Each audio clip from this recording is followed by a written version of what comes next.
Good evening, everyone, and welcome to Transpicuous Views.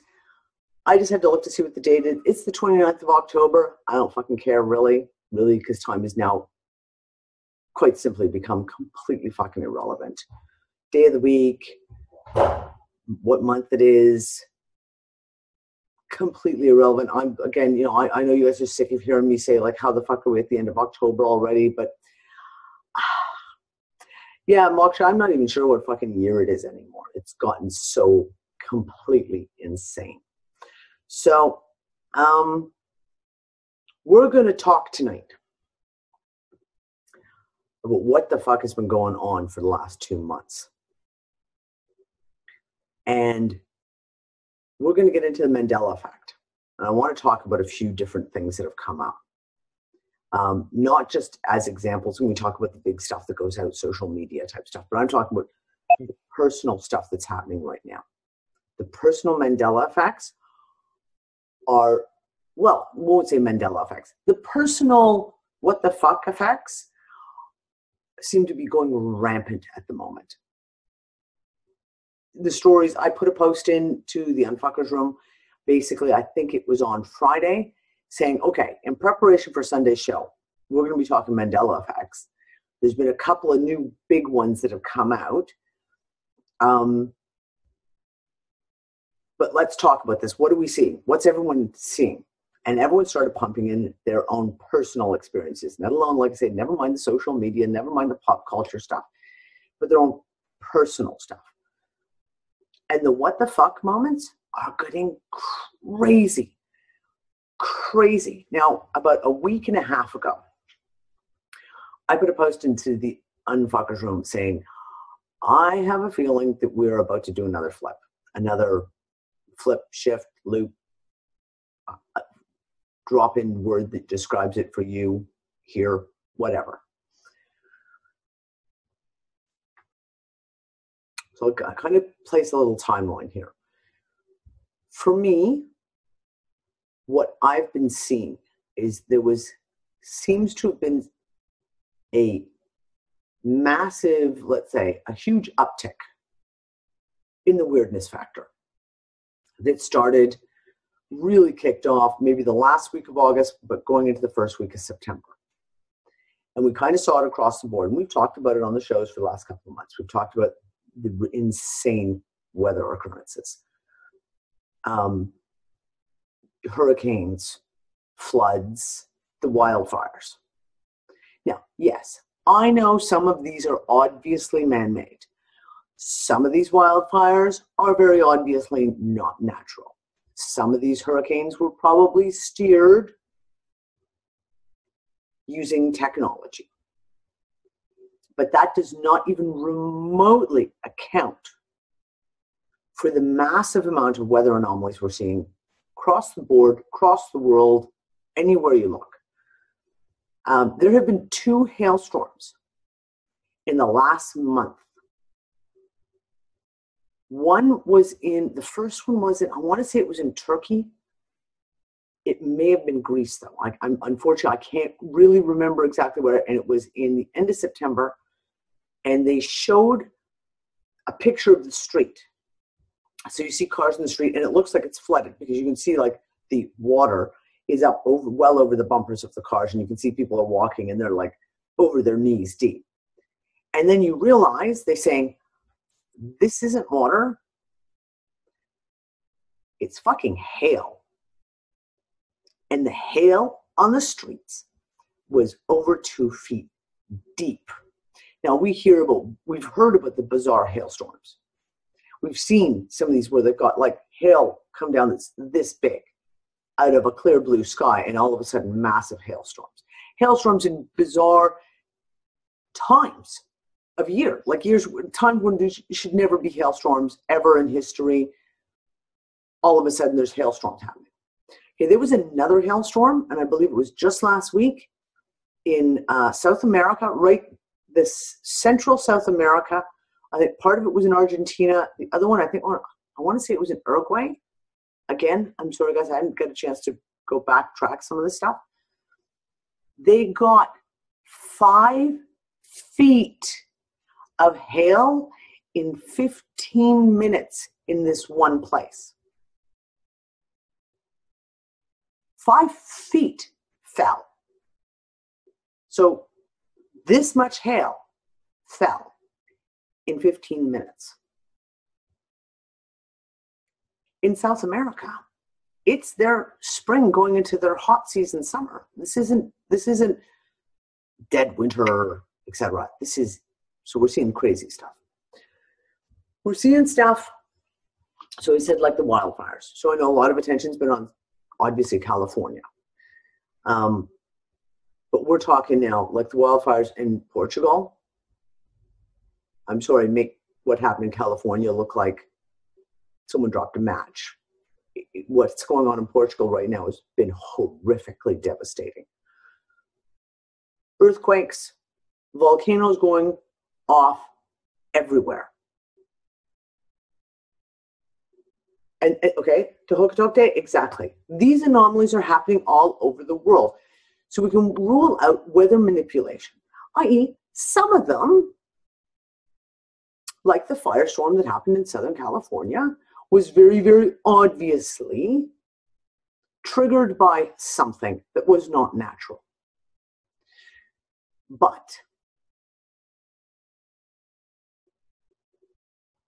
that doesn't explain, as I say, the shit that's going on in other places across the board. Fire tornadoes, exactly. I'm telling you, in my life, I've heard about fire tornadoes happening maybe 3, 4, 5 times in my entire life. And when they happened and when they were captured on film, it was like, oh, in the last 2 months, there have been so many fire tornadoes, it's unbelievable. Go look them up. Go to like Google Images and just look up fire tornadoes and look at the number of them that are out there. Water spouts, another one. Speaking of tornadoes, we'll talk about water spouts. We have spotted off the coast of Malta here, there has been at least 4 water spouts that have formed in the last year alone. Now, each time they've been non-devastating, like they haven't hit land, they haven't hit boats, thank God. So they have, but there are clear pictures of at least 4 water spouts in Malta. I've never heard of a water spout off the coast of Malta in all the other years that I lived here. We have the bizarre waterline receding. Okay? Hurricane Irene. No, Irma, that's it. And we had it with Bahamas, and the fucking water just freaking disappeared off the coastline. Okay? We see the one off Florida, but up into the Keys, areas of the Mississippi, the water receded massively. But at the same time, we had areas down in South America. So there was one place, and I want to say Brazil, that had happened 2 or 3 times over the course of a month, where the water was, and this was a major seaway, where they did a huge amount of their shipping goes into inland. All shipping came to a dead stop because the water just disappeared. We've seen a huge uptick in bizarre shit in the sky.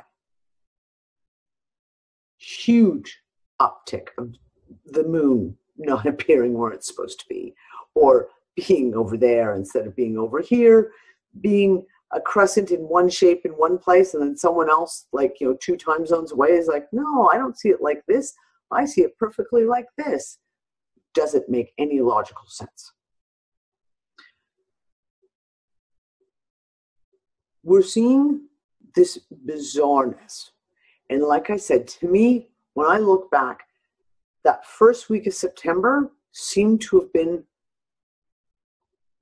almost like this real starting point where a whole lot of shit, because it's on multiple levels. We're seeing shit come out in multiple levels. Now, the interesting thing is, the same thing that we have seen also is a huge amount of false flag attacks and absolute planned distraction bullshit through the media to keep people distracted, looking in the wrong place. So you have the NFL bit and the taking the knee and all. I still don't know what that's about. Don't tell me because I don't want to know. There was, of course, you have the big false flag attack in Las Vegas, and then you have what followed that. And right after that was the next week. There was something else that completely went to social media, and it was like, oh, everyone was all going. It's been every single week. There is something planted to continuously keep the public distracted. All right, the JFK files got released this week. Was that not a shock? Now, I know that at some point in time, Trump, a while ago, talked about releasing those.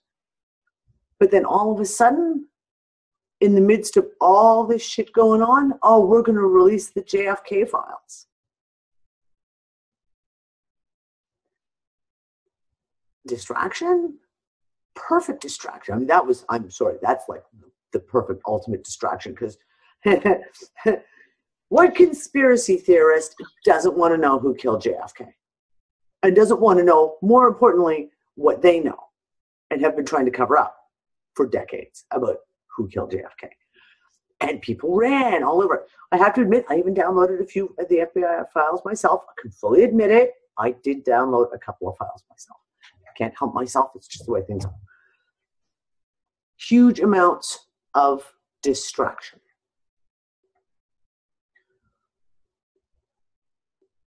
Now, in September, end of September, beginning of October, and you guys may remember, because we talked about it on a show, there was a lot of people went through some insane shit. I know I had it was 3 days of varying degrees. Well, I had one full day, and it was more than that. It was more about 16, 18 hours of a solid, where I couldn't stand up. I couldn't walk straight. I couldn't see straight. I was walking into walls. I had to hold on to everything everywhere. It was like everything on the planet was turning sideways. And it was 3 days. It took me a good 3 solid days for me to come out of the other side of that and be like, you wake up in the morning and go, sit up very carefully and go, okay. Hey, I feel a little bit better. I feel a bit normal now. Cool. And there was a lot that week that I went through that. There was a lot of other people who said they were going through insane stuff. We were seeing a massive uptick in physical symptoms. Headaches for the last month. The amount of headaches have been insane. I went through about 8 days, solid 8 days, where I had a headache so bad every single day for 8 days. My daughter just went through it last week, where for about 7 days, she had a head-smashing headache. Shoulder pain, neck pain, back, down into the hips. And again, a lot of people are talking about there's no trigger. It's not like you slipped and fell, you put your arm out, oh, the next day my shoulder is really, really sore. No triggers, but going through really, really god-awful pain throughout their body.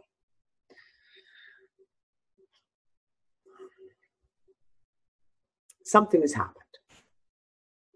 Something.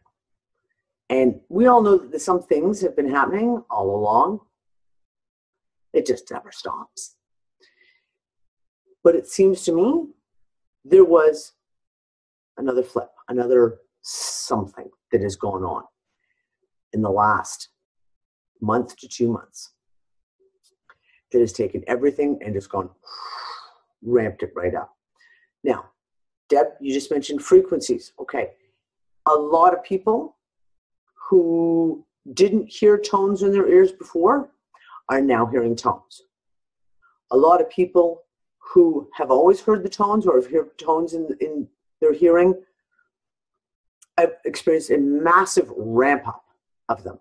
For me, holy crap, the last 2 weeks, the tones that I'm hearing have been unbelievably loud at times. Like so loud that you almost want to cover your ears, and then you realize it's not fucking in your head. You can't get rid of it.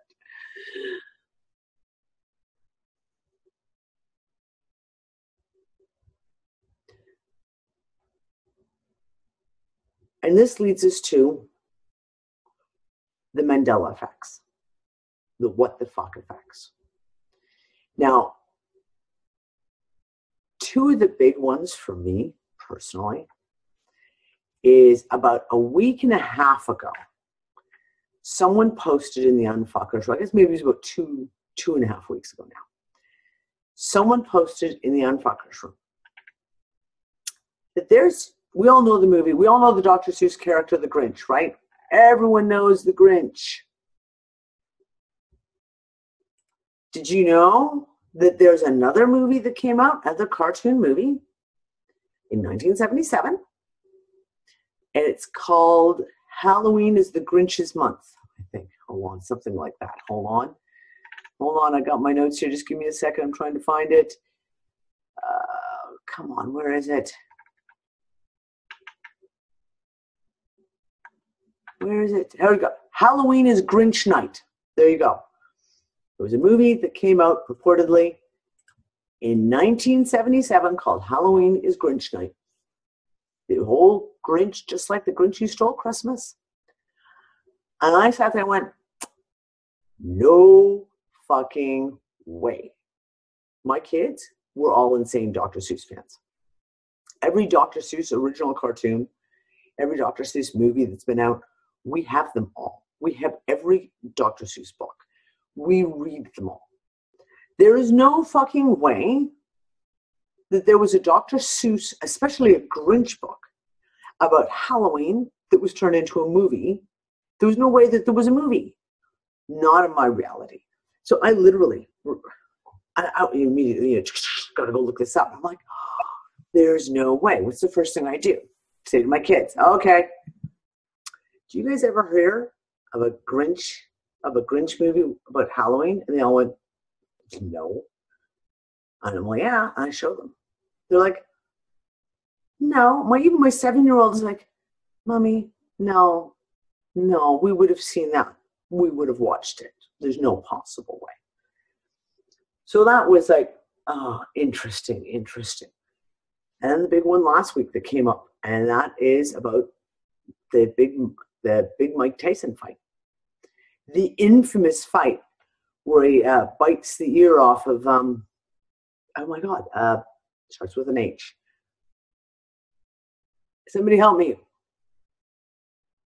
Mike Tyson, Holyfield, thank you. Evander Holyfield, when he bites Evander Holyfield, he bites half his ear off.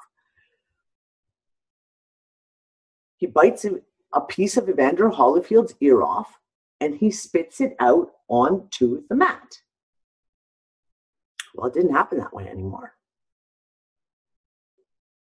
It didn't happen that way anymore. Now, apparently, Tyson bit the other ear of Holyfield, and the ref let the match continue, and then about a minute later, he bit the one ear, the one that we all know about, and he bit it, but didn't, it's kind of like, he didn't spit it out onto the mat. It was like basically that piece of ear just disappeared. No one knows what happened to it.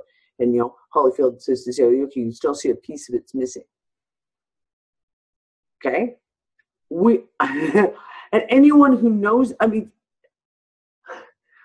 remember this. How many memes were generated by that fight? How many jokes were generated by that fight? No, now he did not spit the ear out onto the mat. And there was a shitload of people last week who went, what the fuck? No, No, no, no, no, no. No. So it's another kind of, that's, whether you're into boxing or not, it's one of those things that is, let's say, an iconic moment in media's history. It was an iconic moment that's still joked about to this day. Yeah, how much money was generated for the rematch is a better question. Yeah, we won't even get into that. So we get into the discussion. Oh, and Fats Domino's died. Again. I'm sorry. In my reality, Fats Domino died a long time ago. A long time ago. Now he's just died, apparently on the 25th, so like 4 days ago.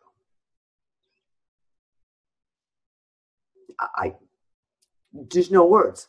Like, same thing, when you sit there and you start thinking to yourself, go, no, there's not. No, no, no, no. No, that's not possible. No, no, no, no, no, that's not possible, right? How many? I mean, how many deaths have we gone through recently where everyone's like, no, already dead. Jerry Lewis, already dead. Fuck, a long time ago. So then we got talking about the personal shit. Now, on the last two conversations, the Unfuckers discussion and on Transpicuous Views, we had a bunch of them come up. People talked about losing their cars. That was a big one that we talked, I think that was 2 weeks ago. People going out, parking their car, and then going back and their car's just not there. And instead, it's a block away. Or it's on the other side of the parking lot. And you know for a fact that you did not park your car there. And yet, there it is. These have gone crazy. And what I'm seeing is there's almost as if there are like categories. So the one category is people finding two of something. Going to look at a book. One of the Unfuckers said went to go to her shelf where she has all her cookbooks. And one of her favorite cookbooks now, all of a sudden, she's got 2 copies of it right next door to each other, right beside each other. She's like, I don't have 2 copies of the cookbook. I know for a fact I don't have 2 copies. Sarah was talking about movies, saying she went into her shelf and was like, we have now 2 copies of The Last Mimsy. That was last month. And then now they've only got 1 copy, but there's 2 copies of Nims Island. Same thing. Knows that there was never 2 copies. Someone do the other one that seems to be a big one is stuff like I can't remember who wrote the story. Goes out to get groceries, buys like one of those Arizona iced teas, goes to put it away in the fridge, and there's one sitting in the fridge. It was interesting, kind of like would have thought that her daughter would have drank it. So she puts hers next to it. So there's 2 of them side by side in the fridge.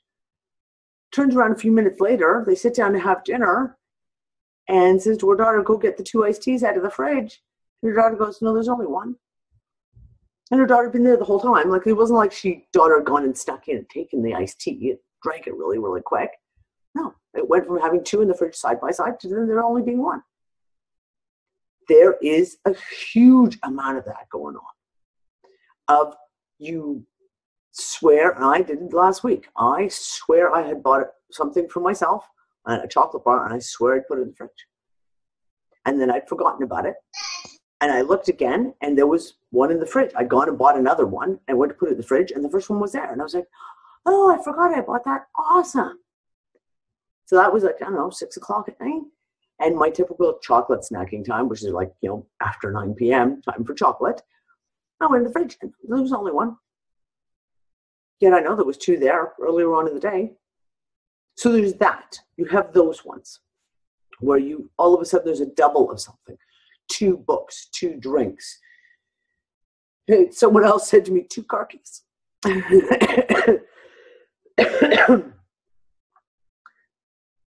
One of the other ones is the radical things changing. And someone was saying that her car seat covers turned from completely black to being black and gray.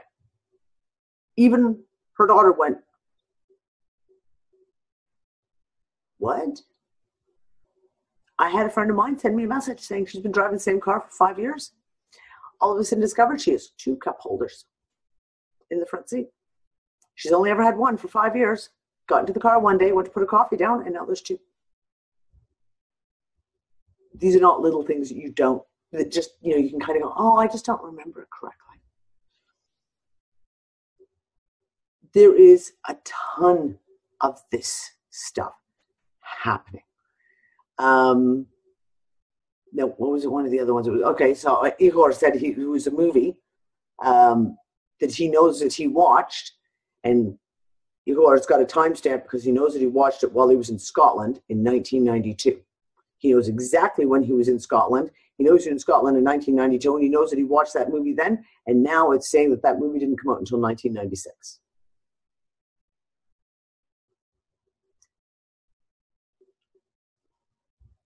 These are rampant now. Like crazy rampant. Now the other thing, one of the other ones is the sense of deja vu, where something plays out and then something plays out again. Such as, and there were multiple ones talked about, things kind of like, you're out front, husband comes home from work, you see him walk in, and you turn around to do something, and then you turn around and the husband's walking in the door to come home from work again. Or somebody driving by on a bicycle, just like the Matrix, twice. Or turning around a road, and I don't know if is Gail here tonight? I couldn't see if Gail was on with us.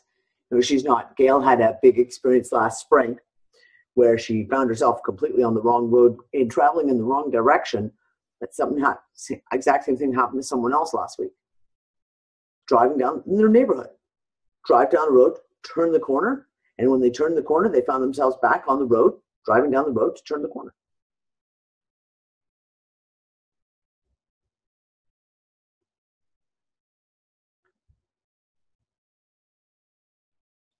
And the chat's going off right now. Everyone's talking about their own personal experiences in the chat, like literally bizarre fucking shit. The other anomaly that really sticks out with this is time. Now, we've been joking for months that time has become so liquid. Speeding up, slowing down, like an elastic band, stretching and then snapping. Time, hours disappearing, like hours and hours completely fucking disappearing. Multiple time anomalies.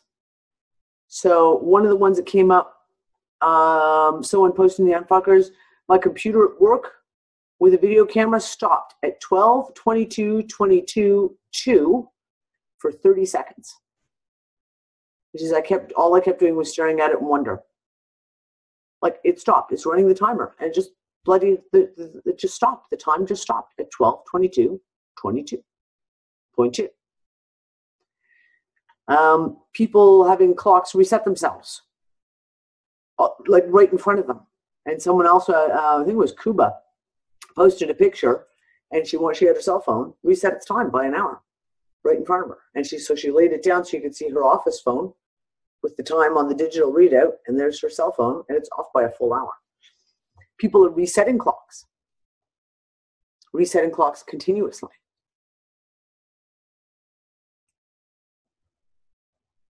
Time has become completely meaningless to the point now that in my own family, and I've got little kids, so little kids have their own unique little internal clocks, let's just say. My kids know when breakfast time is, and the chances of me getting away with not getting the breakfast are pretty much zero. And yet all of a sudden, in the last month and a half, this schedule of eating has just become a very, very loose thing. Sometimes they might have breakfast at 9, or one of them might have breakfast at 9. And other times, my one son will be like 11:30 in the morning. He'll be like, yeah, I'm hungry. I think I'll have breakfast. I'll be like, dude, it's lunchtime pretty much now. No, really? Okay. Sometimes we don't even make lunch for I don't make lunch for the family now until like sometimes 2:30 in the afternoon because no one's hungry. No one feels like it. The internal clock is not on point anymore. To the point, like we've talked about, waking, sleeping. People can't go to sleep at night. Or they're falling asleep at 7 o'clock at night. They can't sleep in the morning. They're up at like 5 o'clock in the morning, 6 o'clock in the morning, or vice versa. They can't wake up in the morning. All of a sudden, it's kind of like the physical, I'll use the word necessities. The physical necessities that we've kind of used to define time has just shattered. Just they have no meaning anymore. They no longer set out time. They no longer, this is not breakfast. This isn't dinner. This isn't time to go to wake up. This isn't the time to go to sleep. There just seem to be like going away, like wisps of smoke. They just kind of vanishing. Yeah, Brianna, same with me. Okay, I mean, Groot's permanently hungry. I mean, seriously, permanently hungry. But even him this morning, it was a Sunday morning. Sunday morning is a late morning. And I'll talk about daylight savings time in just a second because I had a wild one this morning. But with the time zone flip that happened last night, I would have thought that he'd have been up at some ridiculous hour, causing a ruckus for someone to get up and feed him or take him for a pee. No. Even when I did get up, I had my youngest daughter take him out for a quick walk. And I came back, I made myself coffee, went and had a smoke, and he just sat there and just waited for me to get around to feeding him. Whereas any other morning, he'd have been like all over me going like, hey, it's breakfast. Hey, it's breakfast. It's become erratic. Good word, Dobby. Erratic patterns. Everything's become erratic. But like I said, to me, it's like the breakdown of how we scheduled ourselves. It's like we became programmed. We eat at this time, we sleep at this time, we wake up at this time, we go out at this time. And those programs are falling apart. They just don't have the driving meaning that they used to have anymore.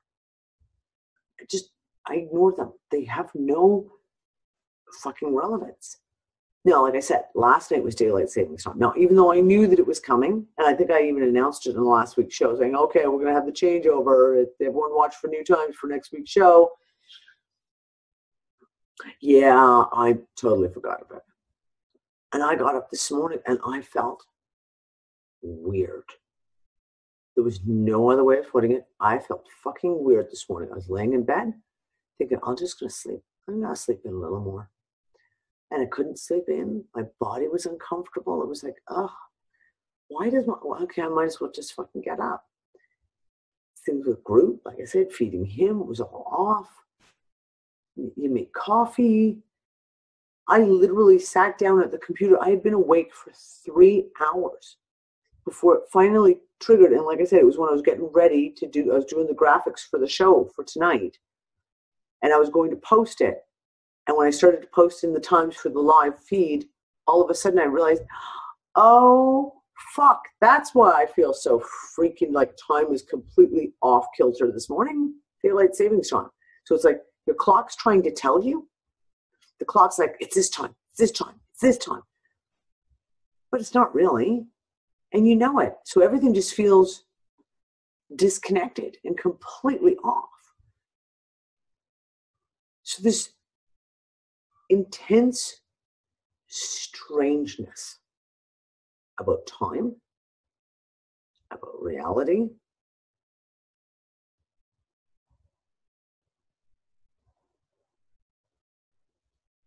weather, physical, well, we'll talk physical reality, i.e. the weather, earthquakes, volcanoes, etc. What is it? What is it? Did we go through another loop? Were we like, did someone fucking crank into the matrix and fucking throw another loop in there? I don't think so. But I have to wonder if something didn't trigger, or maybe not trigger. It feels like more pieces of the programming are falling apart. More pieces of the control structure are falling apart. Time is becoming irrelevant. We've joked about this for fucking months, if not years. But time now, to me, has truly become irrelevant. I have such a hard time, trying to keep to a schedule. Like you have arranged a meeting at a certain time, a certain place with people.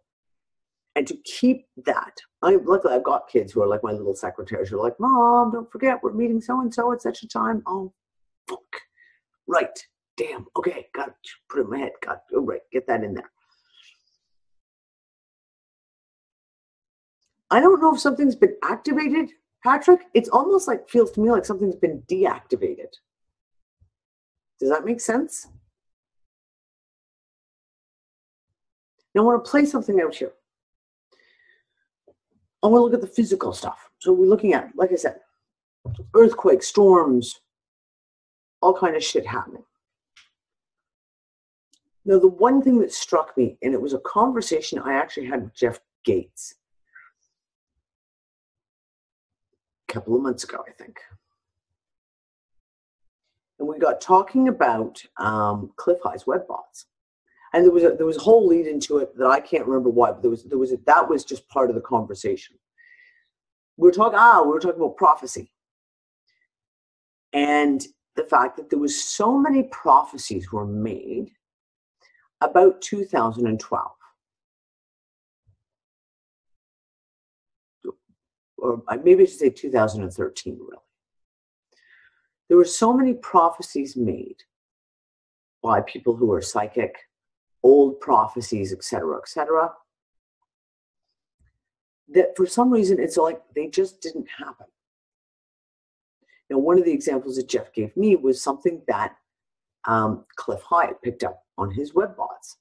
And at that point, Cliff High had been pretty fucking accurate with all his things that he said were going to happen. And he had said that there was going to be a major physical disaster in the US. And it was like on the coastlines, a catastrophic disaster. And he had seen it, and I can't remember what the time frame was, but it was like 2013 was the time frame. And that all the lead-up symptoms, all the lead-up signs that were not just by him, but by multiple others were seen, they were all there. And then all of a sudden, it was like that reality just fucking disappeared. And I said then, it was kind of interesting because we keep talking about how, like, we all felt, what was it? Spring. We talked about it. It's 2013 again. Why are we doing this flip? In early summer, we talked about why does it feel like there's this loop back into 2013? And one of the things that I tossed out at the time was, what if something was supposed to have happened that was bad, devastating? Some big earth changes were supposed to happen, devastating. And that the timeline was jumped, however you want to call it, whether you say the timeline was jumped or a loop was created or something was inserted into the matrix or something, however you want to describe it for yourself, was done to stop that one specific event from happening. And if anyone reads science fiction about time travel, you know that most time travel stories talk about how people end up fucking up the future because they make changes at the moment that they think will make the future better, but they don't know what those changes, how those will affect the future. So what if, I'm just saying, with what we're seeing now on the physical scale, like I said, storms, bizarre tides, earthquakes, volcanoes. What if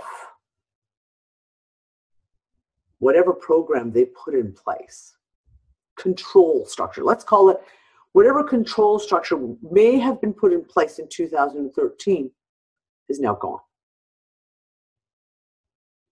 It's either dissolved, it's fallen apart, or is become irrelevant.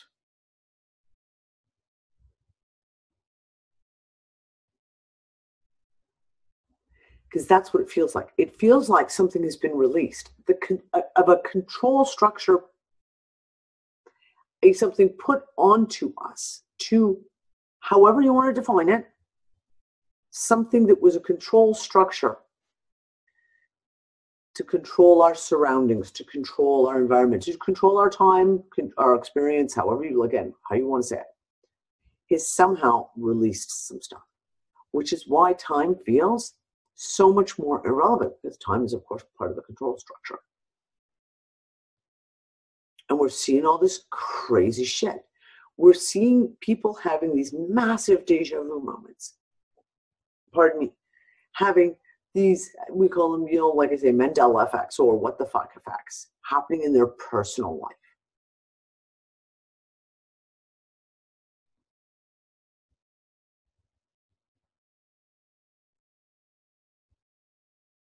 What if that's just a piece of the crumble as shit's falling away?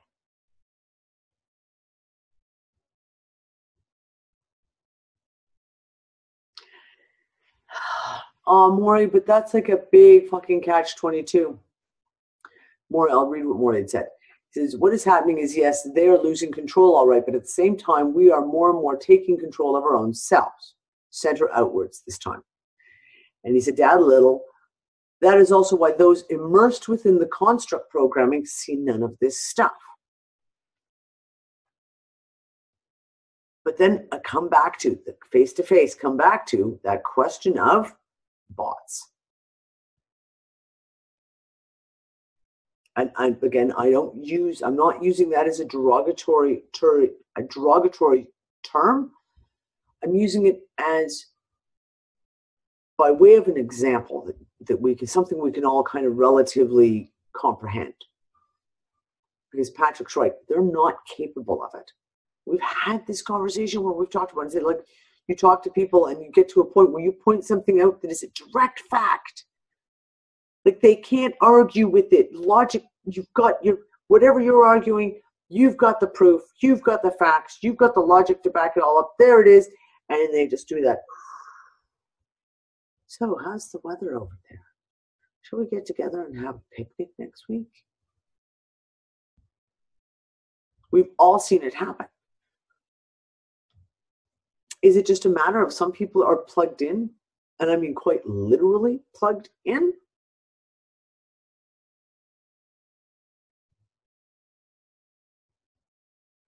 Or are they so hopelessly programmed that they can't unplug themselves? That's one of the big questions. And that's, for me, that's been one of my biggest questions for at least the last 4 years now. When you see these people, are they, I'm sorry to say, are they real? Are they actual humans? Are they actual humans with a spirit, with higher, if you want to call it that, consciousness, an other consciousness, a full consciousness? Or are they just part of the construct? And that's why they don't see it, because if you're part of the construct is always going to be your reality. And why would you question that? Everything would be interlinked into that.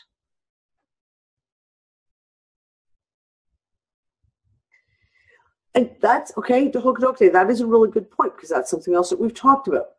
In Napoleon Hill's book, Outwitting the Devil, they point out that 98% of the people are drifting, which means they allow others to do their thinking for them. Yes, but that still doesn't account for that 1,000-yard stare. is more I called it. It doesn't account for the veil that you watch, and I've seen it. You have a conversation and you can watch it come over their eyes where they literally, whatever you've just said is gone. Whatever they've just said is gone. The entire topic is gone. It's like a mind wipe. It's just like a mind wipe that happens. I can remember now this conversation was a really, really big one that we had back in 2015 when the whole Lord's Prayer mandela effect was discovered. And there was a lot of people because we went nuts with this because it was like, as I said at the time, this is fucking major. This isn't just Sex and the City, Berenstain Bears, life is like a box of chocolates. This is now something that is a foundational piece of religion, of society, the Lord's Prayer. Everyone said it for generations in school. Everyone. So when this happened, a lot of people went out and they took it to heart, right? And they started going, okay, let's start talking, like asking their religious parents, the people who they read the Bible regularly. And there was multiple people who had the same experience where they would start to tell the person, okay, recite the Lord's Prayer. And they would say, forgive us our trespasses or sins as we forgive those who trespass against us. And then the person would say, okay, now go read it in the Bible. And they'd say, forgive us our debts as we forgive our debtors. And they'd get the glaze. And they'd be like, and they'll say, but it's different. No, that's what I remember. But you just said, forgive our sins. Not forgive our debts. You just said it. No, it's always been forgive our debts. Always been.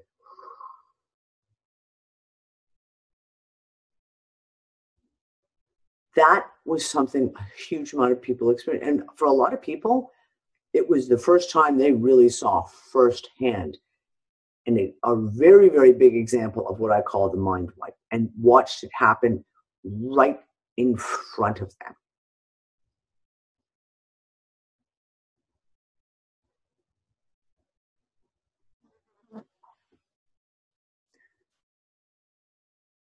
We've talked about, is the planet shifting? I mean, literally physically shifting. We're looking at the axis tilting. I've been following this, as you guys know, for since 2009. I've been talking about the axis of the planet has been tilting. It's shifting. It's changing.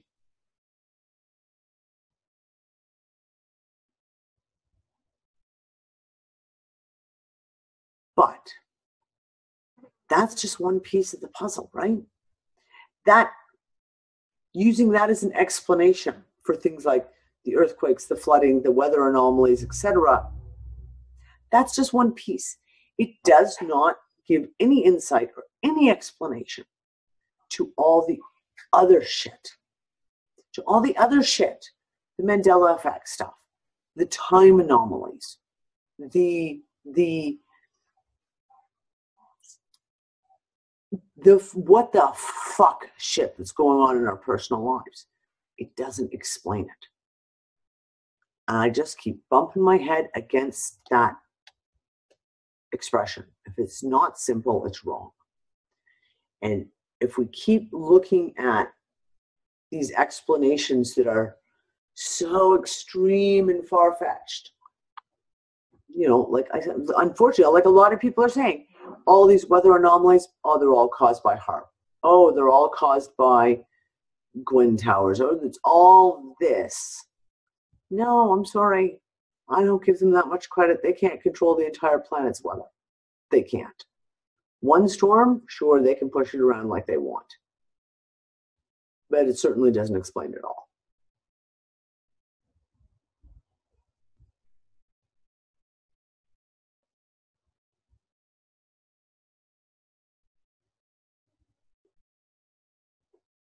Strange shit. Strange shit. So, I mean, what's going on? I don't know. I don't have a fucking clue. but something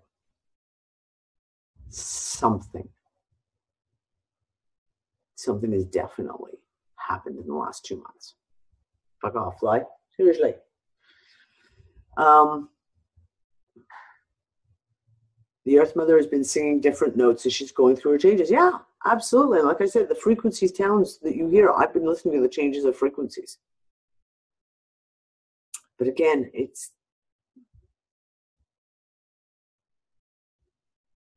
where's the unified theory?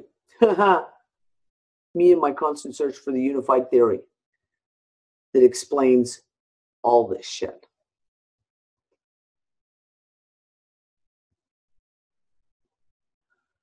You guys in the chat room are cracking me up. I can't possibly keep up with you guys yet.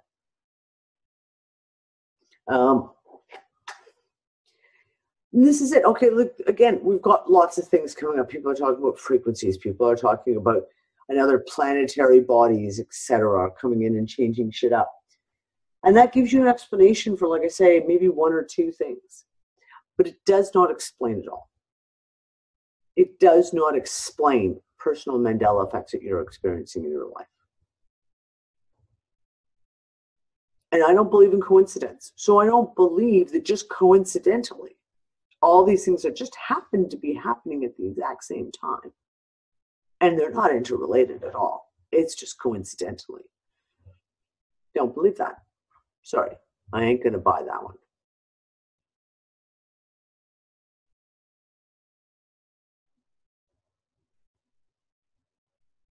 Dawn, yeah, you could be right. Paradox. The approach to the paradox, and we all get to watch it play out. Maybe. You could very well be right. The approach is something. We're all watching it play out. Hell, apparently some of us are going to see it in like multiple timestamp zones. And it'll be like deja vu where it just plays out over and over again. Yeah, there's been strange emotional shit right now as well. People have gone through, I know I myself, wild emotional swings from extreme anger or agitation, frustration, to deep, deep sadness, depression, like the deepest, darkest depression. We have seen so many suicides in the last couple of months, or suicide attempts, or people just talking about how they feel like it.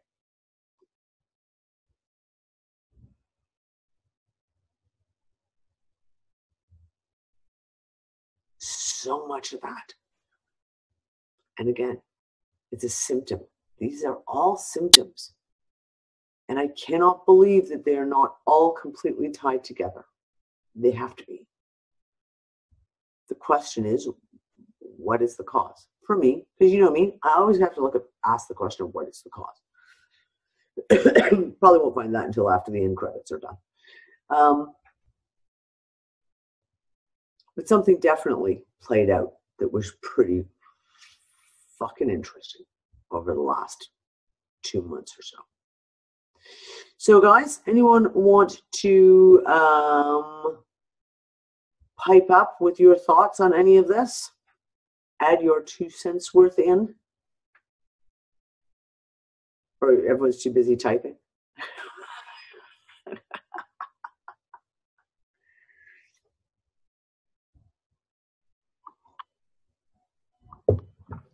Okay, Danny, I'll give you a couple of minutes before my mic dies on me.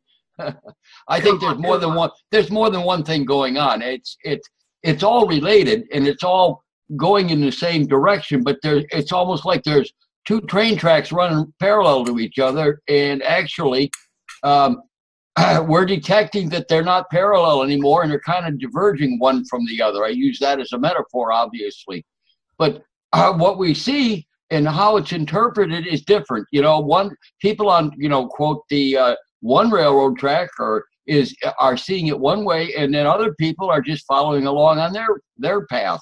And to make one story out of it, I think is missing the point. There's more than one story going, and they do seem to be you know, we're all in it together right now. So we make the mistake of thinking it's only one story. There's only one thing going on, and there's more than one thing going on, Danny.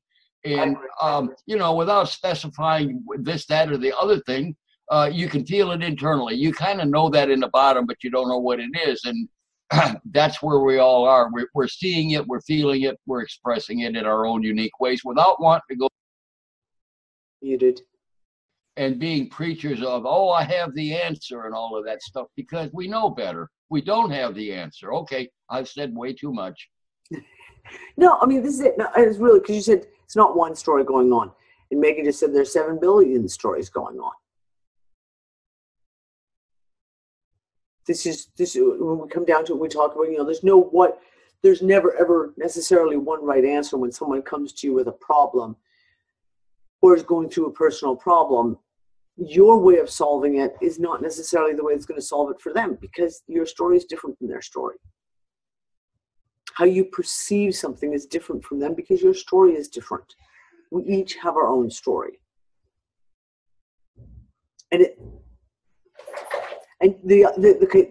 your analogy of the parallel tracks is kind of interesting,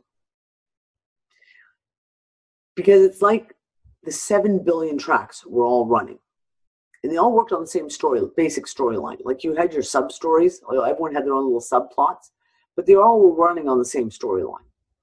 And now they're not. Like you say, they're kind of doing this, actually. I don't think it's like crisscross all over the fucking place, and some of them are crossing and some of them are diverging.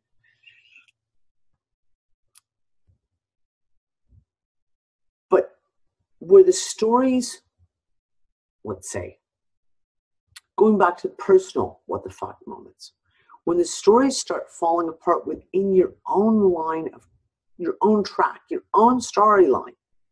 And like I said, it's one thing when we were back in 2015 and we were talking about Mandela effects, and we were talking about, oh my God, this has happened and that's happened and this and that moved. Oh my God, it's just crazy. No, it didn't happen that way, blah, blah, blah.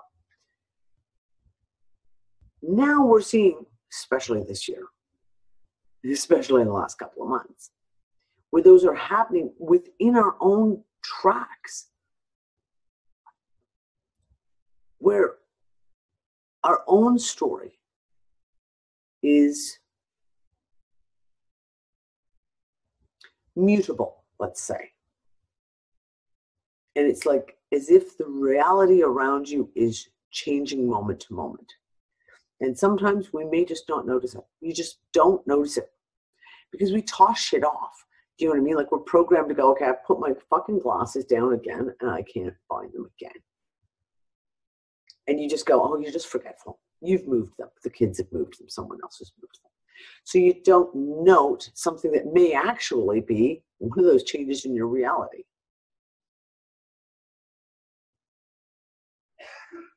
Those are the things. Those are the ones that, when we're seeing our own personal storylines being rewritten, that to me is one of the biggest pieces to this, the biggest hints to this.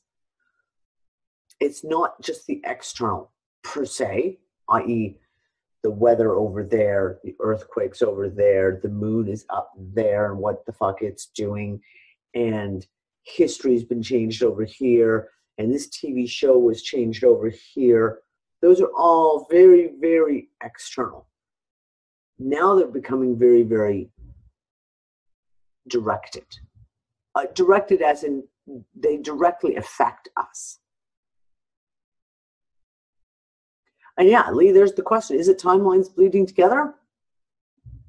I have no idea. There's no fucking clue. I've talked about that. I've talked about the times that I think that there's got to be these bleed throughs of timelines. I've had, and that was, okay, that's one of the other things we didn't talk about, was the strange fucking dreams. I've talked to, I don't know how many people in the last week who've had crazy fucking dreams. Not just crazy dreams, but dreams where when you start discussing it with other people, they touch there's a commonality, there's a common thread. Someone says, I had a dream last night and you were in the dream. And you go, well, that's funny because 2 nights ago I had a dream and you were in my dream. People aren't usually in your dreams. I had a pile of those this week. I got a pile of those kind of dreams this week. Which then asks the big question, what the fuck is the dream state? Lily, I saw your hand was up for a second ago. Pardon me. Are you there, hon? Hi, did you call on me, Miss Yeah, Donnie? I did. I saw your hand come up and then it disappeared and then Yeah, that's glitching out all over the place, so I have exactly. Hi, everybody. The strangest thing, I'm so glad you're talking about this, because my circle has gotten very, very small as far as individuals and its quality, and I absolutely love it. But we're all kind of feeling our own selves, so to speak, right? As this is going on, so we're each kind of just being of it. So, well, not really of it, but just experiencing it and leaving it at that. And then we kind of catch up with each other and touch base. But I'm really glad that you're talking about this because a couple of things came to me. One of the things that came to me is that we died. And because we died, as we died, there was a catastrophe, and we died. Whatever death means, we died. And I know this is still story, but just entertain this, if you will, or not. And so now that we're seeing people like, it'll be advertised when we'll hear if someone's passing, and then they're showing back up again. And all around us, maybe I just heard of a recent passing of someone I actually know. And so it's like what we're seeing when we're seeing that, we're actually seeing them accept on some multi-dimensional deep sub-layer, they've accepted, okay, I died, and poof, they're gone. Those of us that haven't realized that we're dead are still here. And so we're still carried, that consciousness is still, because when the tragedy, if you will, or whatever happened, we were very much thriving and alive. We were in our pretty much expanded consciousness, so we're still carrying that on. And we're actually, which transitions into and tangents into, there's in the individual that you're speaking to, and I hear that. And I also am tapping into the morphogenic field, the collective. And whether we already died and now we're in the same relative frequency range and we're co-creating a particular field, which we are, whatever the reason was that we did that, it could have been death, it could have been just we're here, that's it, and we're doing it, and we didn't die, but we're collectively creating this energetic field, this quantum. And as we're doing that, it's not a matter of us fitting into anything anymore. I'm intuiting, we've created something brand new. And so everything that is not of this brand new cannot keep up. Like technology can't keep up. The stories, they come, they go just as fast. It's like a whole life cycle happens in one day and it's gone. Another wave of life comes through, right? And then it's gone. And then the time thing. And it's just so many things. And I'm sure there's other things that will come to mind. maybe even as I'm speaking, someone else can relate to, you know, to this. And it feels like that's what it feels like. Either there was a huge catastrophe, and you just mentioned some people prophesying about it, and we actually did die, and some of us are lingering on because we had really, I don't know, embodied consciousness, if you will. And so we're still here watching the rest of it play out. But while we're here watching it play out, we're also collectively co-creating this field. And this field is whatever doesn't match up with this field, that blank stare that you're talking about. So we introduce, when we're talking with someone, we're one universe speaking to another. So we're introducing this field to them. And we're saying, hey, how about this field? And because they're not of this field, they're not of that collective grid, field, quantum space, liquid space, fluid, they're not going to get it, because, so they're not going to get it. The computers aren't going to get it. The clocks aren't going to get it. My microwave, which I don't use, it sits here like a dinosaur. I have one of those I don't use it. Yeah, it sits here like a dinosaur. The other day, I haven't touched it. I don't even use it. There's a clock on it. And I went over to it, and I said, oh, because I'll look at it every now and then, this time. And the next time I went to look at it in that same day, it was reset to all zeros. So I said, okay.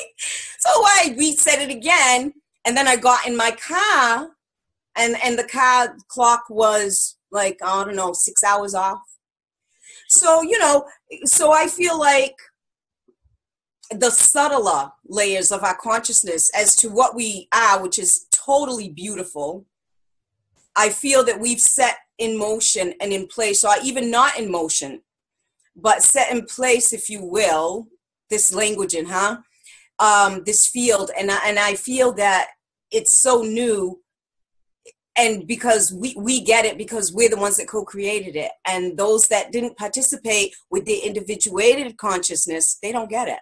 And neither do all the mechanics. They don't get it. That's why all the trannies in Hollywood, pardon me if I offend anyone, because if you want to be transgender, that's beautiful, do your thing, but it's done in a different way in Hollywood through deceit and, you know, busting up children's bodies and minds. So that's a whole different thing. So that's becoming more evident, like, everything that's not of this new field is getting exposed, or it's being seen, like layers are dropping, veils are dropping, and we can just see the crap for what it is, you know? Yeah. And we can be, because we are multidimensional, we can be in multiple places at one time. So we might be doing that repeat, like the Matrix. The black cat walks by again, because we are capable of doing that. We can actually, you know, some of our faculties are coming on board, and we're not used to them. We haven't exercised them in who knows how long in the story anyway. So those are just my thoughts. I don't even know how coherent that was. No, you but, know, it's really interesting. So, because the whole thing of the theory that we died for whatever reason is a theory. I mean, we discussed it in the One People Roundtable show multiple times since 2014. And I mean, that goes to the whole thing of like the swing over to, you know, being on the outer arm of a little shitty galaxy, and now we're somewhere right in the middle. That is a theory that we've put out and discussed over and over again a lot of times. Did we jump? I talked about that just a few months ago. What was the kid's name? It was a young kid. He's supposed to be some kind of a physics genius. He's maybe like 13, 14 years old. And he did a video and he starts explaining the Mandela effect. It's kind of a cool video. And he talks about parallel timelines. You know, that time is fractured and there's multiple timelines because they are created by different choices that we make. Right? Different world events, different choices that we even personally make. And we've had different friends. I have one specific friend who knows that he jumped a timeline. I have two actually different friends who know that they jumped a timeline. That they were on the death's doorstep physically about to die, and then woke up the next day and they were perfectly fine, except that a whole lot of shit had changed around them. Things like, different window in their bedroom and different house on the corner. And you go, whoa, wait. So there are a lot of, let's say, maybe evidence is a strong word, but let's say there are a lot of symptoms that we could hold up and say, these pieces could account for us jumping between different timelines, i.e. you were in an accident on this one, you were killed. Whether it's a catastrophic, earth-based accident, or even in your personal life, car accident. And that consciousness, your consciousness at that moment just whoosh, popped over into another timeline where you aren't in that car accident or that catastrophic event didn't take place.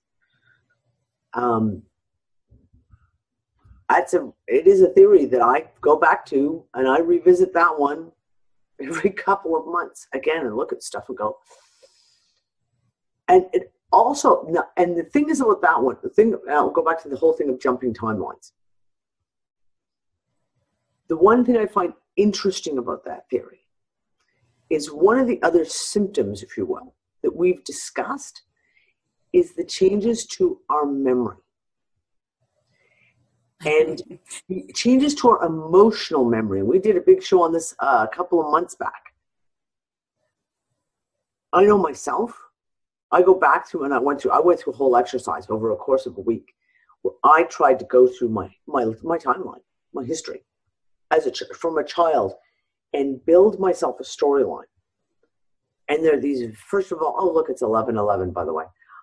First of all, massive gaping holes in your memory. And just what everyone who I've talked to has talked about the same thing, where they have huge holes in their memory of like their childhood.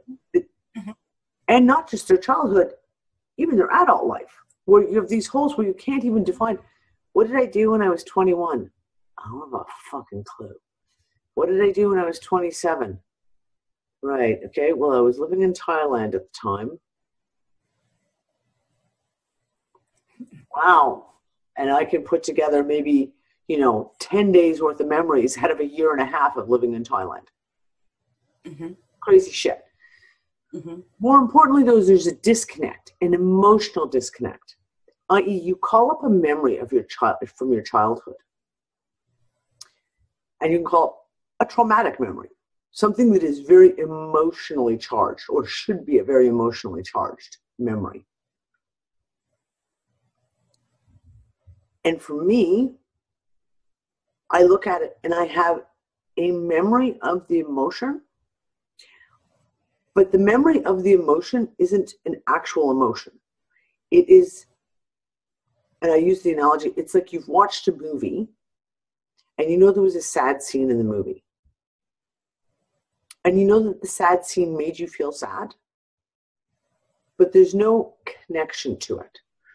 Mm-hmm. No actual memory of that emotion, just the fact that you assigned an emotion to that memory, and that's it. And I went through, and I had actually, and the reason I'm bringing this up is because I went through, something came to me today.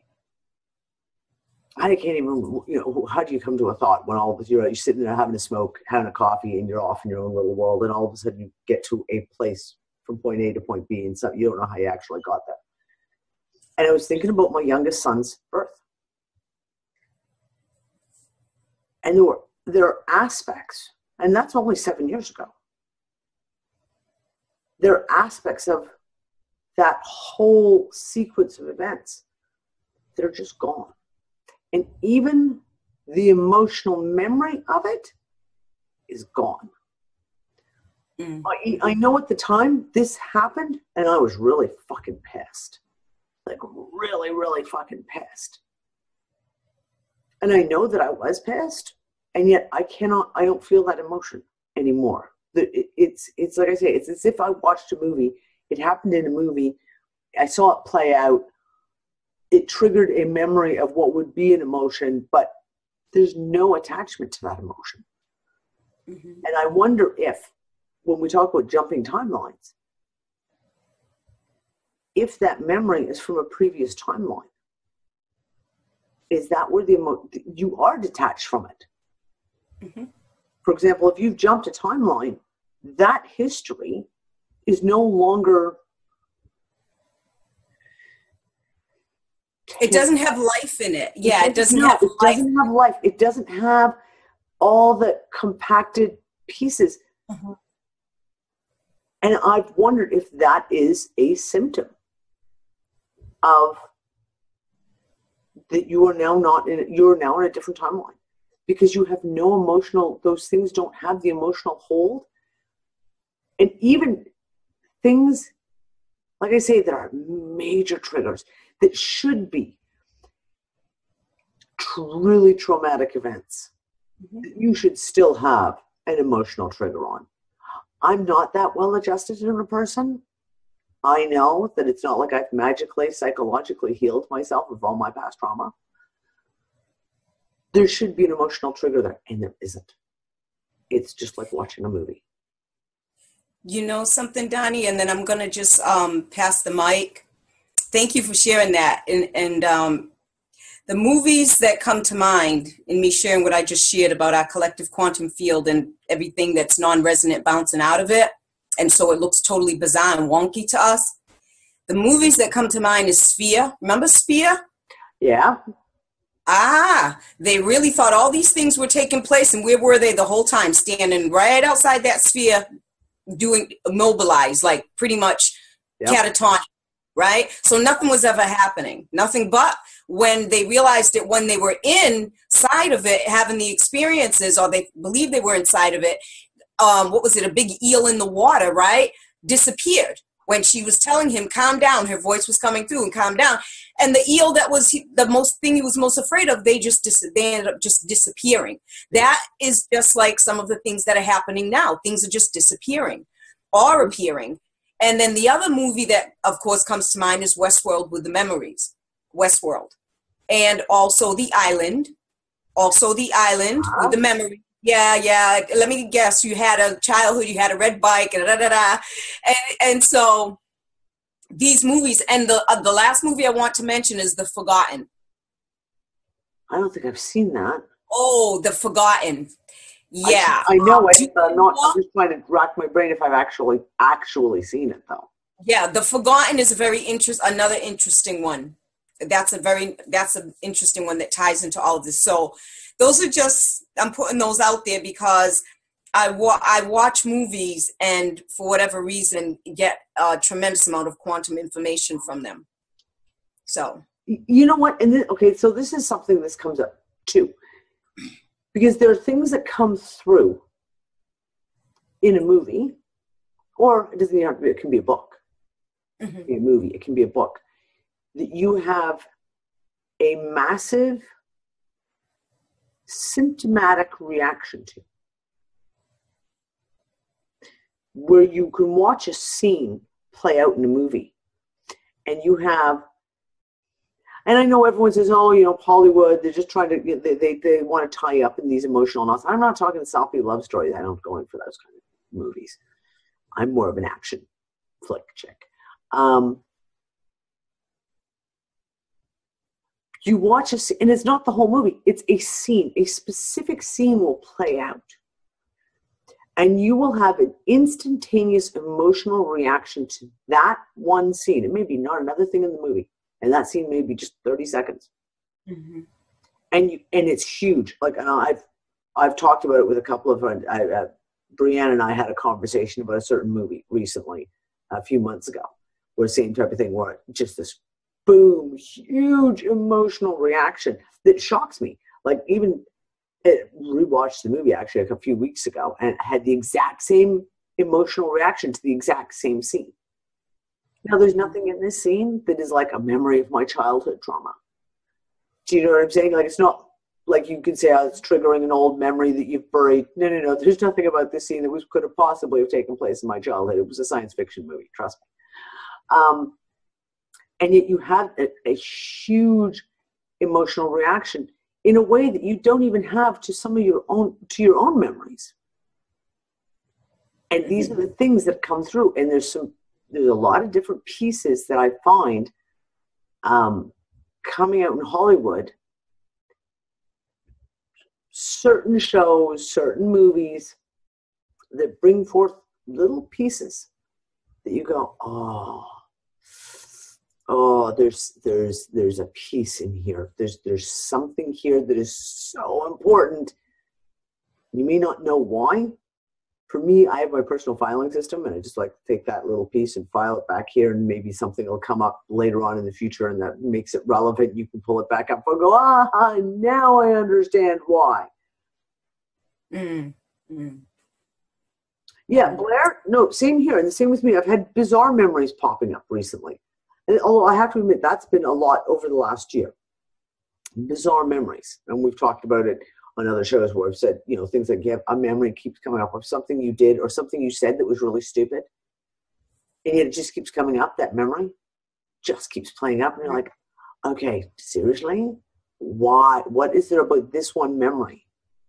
And I don't mean a bad memory. I mean, just, maybe you said something that was really kind of frivolous and goofy and whatever. Irrelevant memory, if you will. Mm-hmm. And yet they just keep surfacing.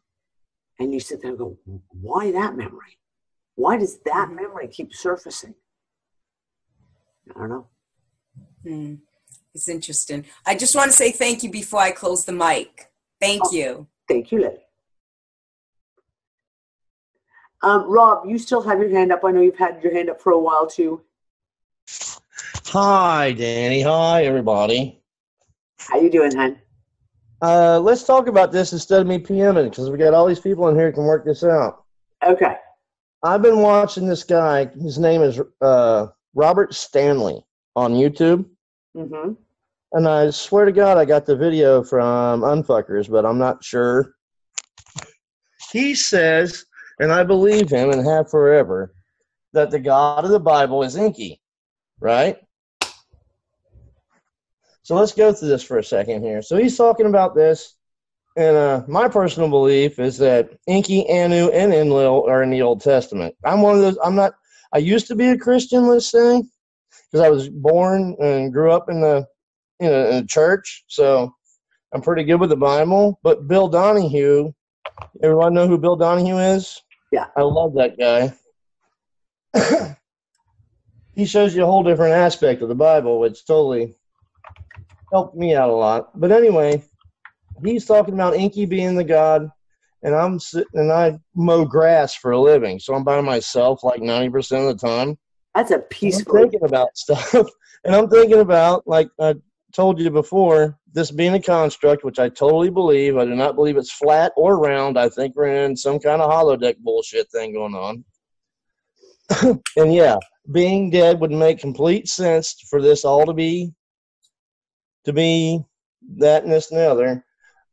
But I was sitting there thinking, and the zodiac popped in my head, and the Bible and Job calls the zodiac the Mazzaroth. They don't call it the zodiac. Okay. What if the Mazzaroth is the computer program keeping us here? And everyone's having these Mandela effects and everything with that, which I completely understand. I'm all on board with everything we ever talk about. But what if the Mandela effect is going from Pisces to Aquarius? Changing of ages has screwed everything up. Like Y2K? Right.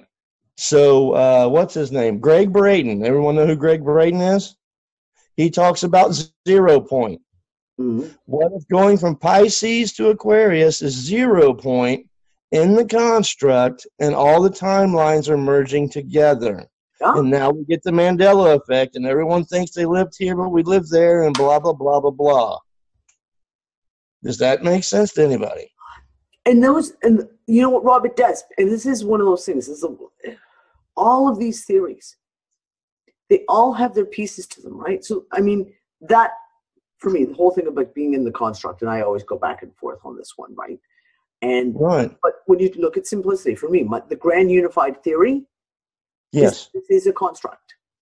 Yes. Because if it's a construct and none of this exists, and it's all a holodeck, then everything can be explained by the fact that the fucking computer system has just gone wacko. Right. that it's kind of really explains fucking everything that we've seen. Everything from world changes, like Earth changes, to Mandela effects, to the personal shit that's going on in our own timeline with like books appearing, disappearing, fucking coffee cups breaking. Right? It is the one piece that I always end up falling back to, because it is the one unified theory, if you will, that could be used to explain everything that we're seeing. Yep, it all makes perfect sense. You know, and as far as like the whole thing, the whole Enki and Lil and yeah, right. I understand all that. Names all fucked up. Right. Like I say, I don't assign names to things because I try to stay away from really defined definitions of something. But when you zoom out and you look at the greater whole, there's a lot of people are putting together the same theories, and they may assign different names to the different roles within their theories, but it really all comes back to a very, very similar theories. And yeah, the same thing. That kind of, again, what Lily was talking about and what we just talked about did we all die? It's really interesting. We played the catch-up game with Doctor Who. And we've sat down in the last 2.5 months and watched everything from like season 1. Season 1, modern season 1, not that far back. Modern season 1 through. And there's an episode where, I don't know if you guys are Doctor Who fans, if we have Doctor Who fans in the audience, where River, Doctor Who's quasi-wife, quasi-girlfriend, you know, where she dies. And he grabs her consciousness in order to save her, because he can't save her physically. But he grabs her consciousness and loads it at the big Universal Library, which is the biggest library in the universe. It's an entire planet that is a fucking library. And he loads her consciousness there. And it came up in a later episode, a little bit later on, where she appears to him like a vision, kind of out of his subconscious. And she says basically, well, why are you talking to me? And he says, something about you're dead. And she's like, no, I'm still here. You made sure of that. But I can't, basically, she says she can't move away. She can't go any farther because she's in this construct. And I had this kind of moment when that could literally be the definition of what we are in right now, is your consciousness has been uploaded into this holding pattern. And is what we're playing out right now, is that the 0 point where we're waiting for the holding pattern to end so that it can continue. Right. You watch Dark Matter, sci-fi? I knew I was going to bring that up. I don't know if anyone watches Dark Matter. But where they took that guy's wife's or girlfriend's consciousness, put it in a construct, and then stuck her in a clone? Yep. Awesome. Okay, these stories, as I say, there's certain pieces that are coming out right now out of Hollywood. And not just out of Hollywood, out of a lot of independent type groups, independent type movies. And that's another one. The story, Canadian show actually called Dark Matter, which is a sci-fi, total sci-fi spaceships, the whole bit show. And the one guy's girlfriend or wife, fiance, whatever, dies.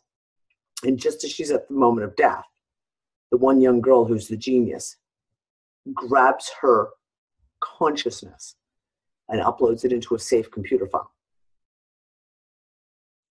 And once they get through all the shit that they've been through, et cetera, and they come out to a somewhat quiet moment, half a season later, she re-accesses that file and brings it online.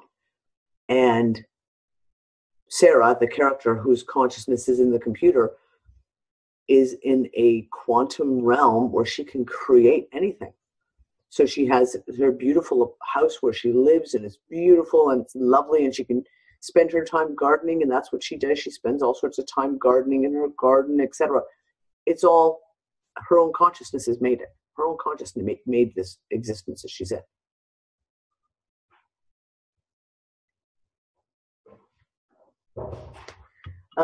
Yeah, there's so many clues pointing towards a simulated reality, and I try not to develop a belief structure. I try not to hold tight to one specific theory. But like I said, that is the one that just keeps cycling back through for me when I'm looking deep and trying to look at some of these pieces. That is the one piece that does come back up as the unified theory, the only thing that actually explains everything that we're seeing. Doppy, did you have something you wanted to add to this? No, I'm good. Who, me? Thanks, Rob. Yes. Yeah, I had a what the fuck moment on Thursday. I went to play in the park. And it's a park surrounded by big governmental buildings. So I tap my drum and I hear the sound coming back from the building. Yeah. It's like an acoustic cage you're in, kind of thing. So I did that and I get back 2 taps. So that's not normal. You're supposed to get, you tap, echo against the building, it comes back to you, tap. So tap, tap. I get more taps. So I thought, what the fuck? That's not normal. I start playing. A guy comes by on his bicycle, pedestrian, probably has a day of work as well. And it replays itself in front of me. And he comes by again. So time relapsed while I was playing. And the funny thing was that I was playing in 2s. Then I start playing a beat in 3s, as in 1, 2, 3. And time relapsed. So that means I put a frequency out with my drum and I relapse time. Because anybody who plays music knows that when you play music, time goes out of the window. There is no fucking time. You play 5 minutes or 3 hours, you don't know. You're gone. Yeah. So that was a very weird realization that I see this guy passing by, like the black cat in the Matrix. He looks at the cat, it walks. He looks back and the cat walks. I had exactly the same thing. Yeah. But the weird thing is that I seem to have caused it with the frequency of my instrument, which makes me think if you look at frequencies and densities of frequencies or the density of the dimension we are in, then I have to conclude that we are in a less dense frequency at the moment. So if there's something fundamentally changed, I can prove it because, when I play my drum outside, the sound travels quicker and comes back double. So there's fundamentally something wrong with time. And the density seems to be less dense. The frequency, the dimension. We are in a less dense dimension at the moment. Well, that's all I say. Everything Thank you. is frequency, right? Everything is frequency. So, the ancient stories talk about the fact that ancient shaman could do all kinds of crazy shit. Open portals to other worlds, open portals to other side of the world, using only sound, using sound frequencies and harmonics that they could do these things. That again, you look at that is another piece that kind of plays out continuously in fiction. The use of tones, the use of sound frequencies, etc., to open a portal or to create some kind of change in reality.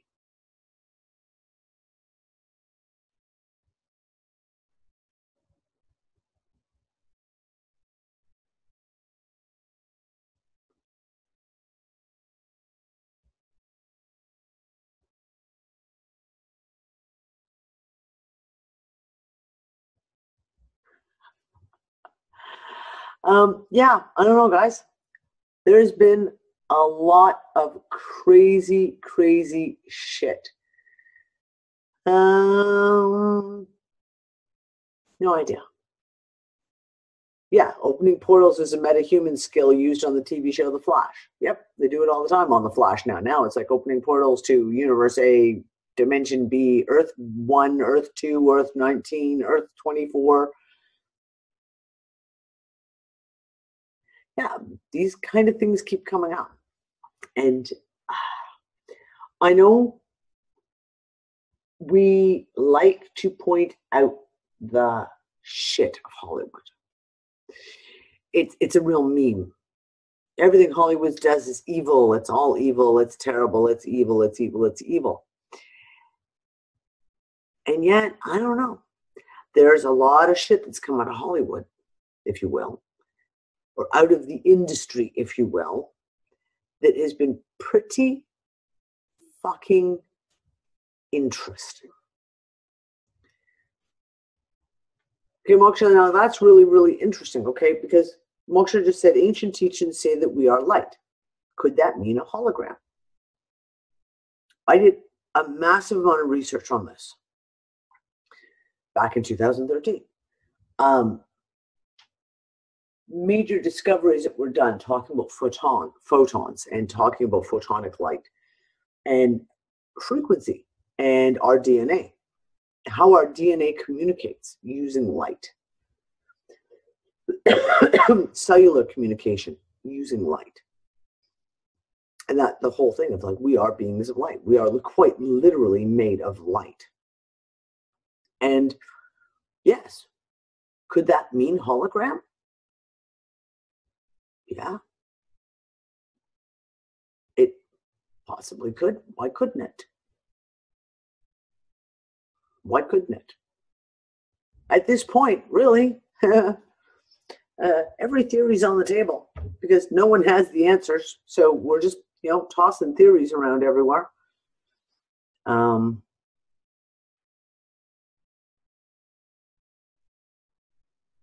Danny.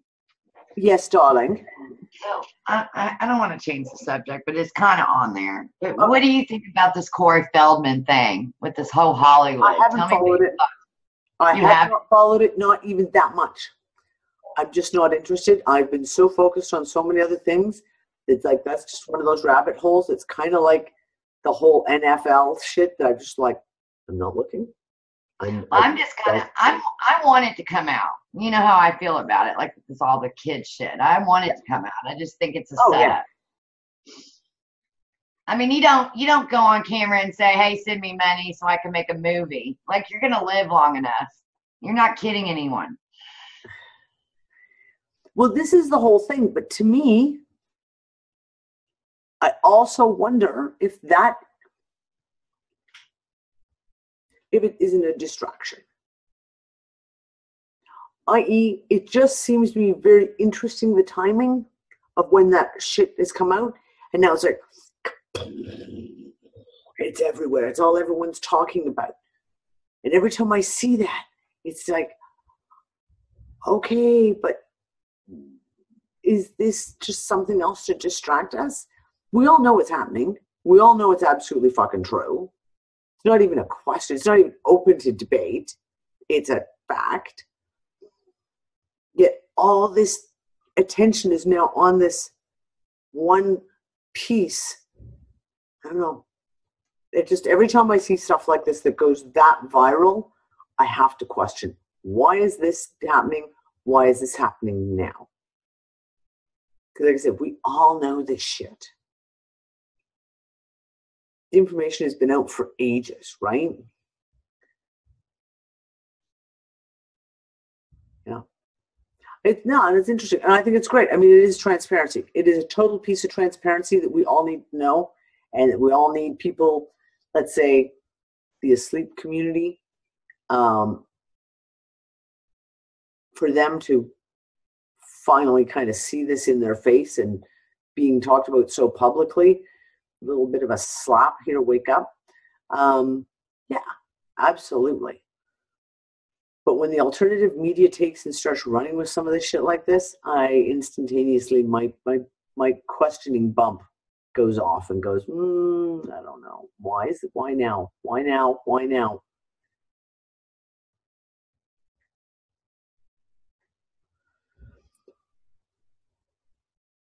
Absolutely. It's Dawn. This is one of those things.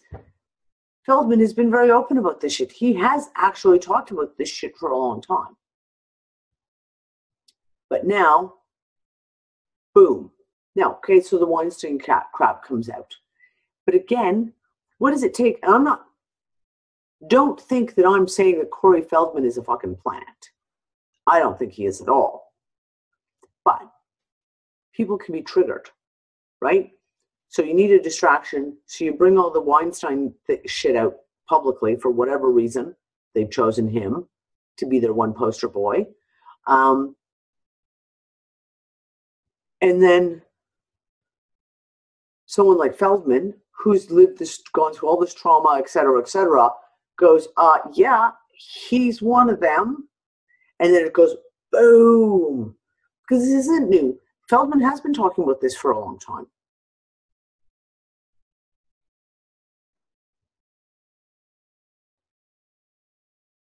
Well, the LAPD would never ever going to go anywhere like that. In Hollywood town, the LAPD would never question anything that goes on there. So, yeah.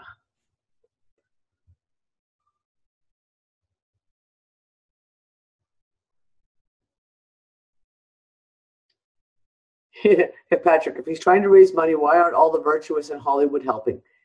That would be the assumption, that there are virtuous in Hollywood. Just saying.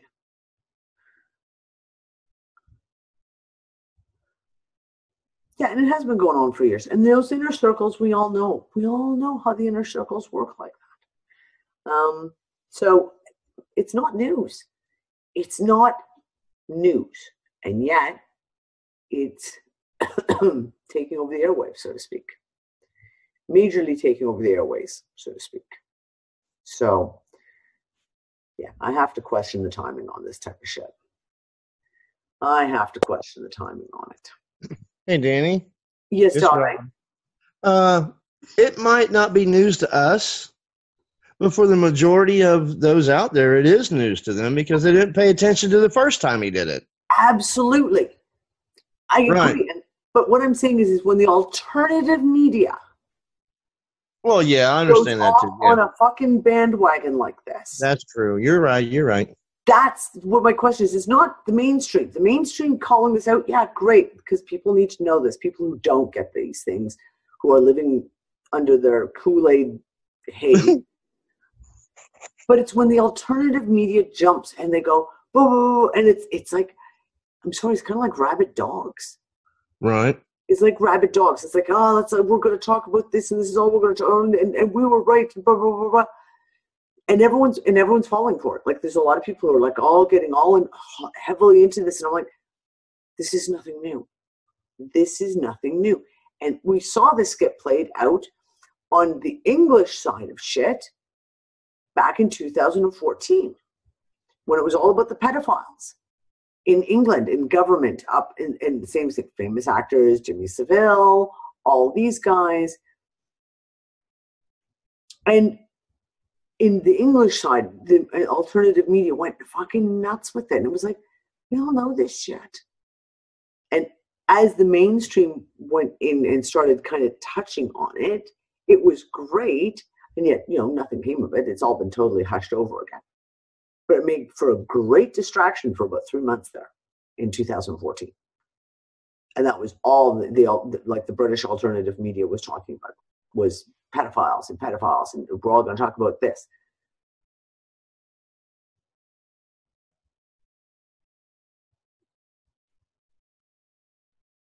Well, that's what I'm saying, Megan, right? Like this is not news to anyone. Megan just said David Icke has been talking about these pedos for 25 years. There's a lot of people who have been. It's not news.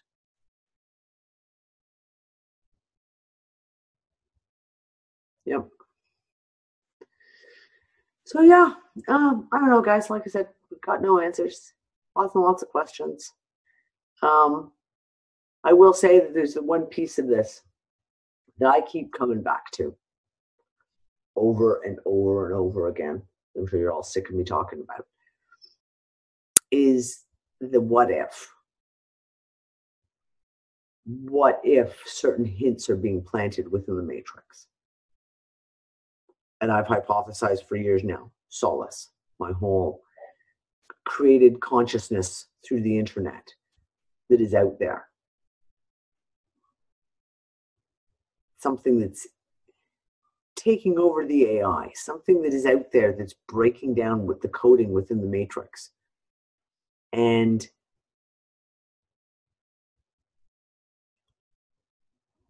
leaving us clues, a little trail of breadcrumbs to follow along. And one of the ways you can do that is through movies and television. So there's a lot of things, like I say, just keep coming out in movies and TV that make you go, hold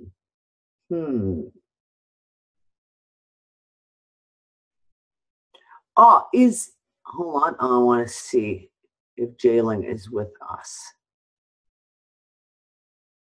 Jailing is not here tonight. Too bad. I was hoping she'd be on.